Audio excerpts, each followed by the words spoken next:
নাম লগায় তাৰ 30% ছাত্ৰ ছাত্ৰী স্নাতকোত্তৰ দ্বিতীয় বৰ্ষ তেওঁলোকে নপঢ়ে আৰু তেওঁলোকে বিশ্ববিদ্যালয়ৰ দ্বিতীয় বৰ্ষত নপঢ়ে আৰু ডিগ্ৰী ফাৰ্ষ্ট ইয়াৰত নামভৰ্তি কৰা বহুত ছাত্ৰ ছাত্ৰীয়ে ডিগ্ৰী সেকেন্ড ইয়াৰ আৰু ডিগ্ৰী থাৰ্ড ইয়াৰ নপঢ়ে। আজি যদি আমি ফাইনেল ইয়াৰত পৰীক্ষা কিমান ছাত্ৰীয়ে দিলে বুলি 3 বছৰ পিছত আমি খবৰ লম, প্ৰায় 30% ছাত্ৰী শিক্ষা গ্ৰহণৰ পৰা আঁতৰি যায়।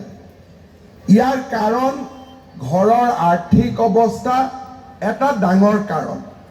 তাৰ লগত তৃতীয় এটা বহুত ডাঙৰ কাৰণ আছে যে ছোৱালী বিয়া হোৱাৰ কাৰণেও বহুত ছোৱালীয়ে খুব সোনকালে কলেজ আৰু স্কুল এৰি তেওঁলোকে ঘৰুৱা জীৱনত অংশগ্ৰহণ কৰে।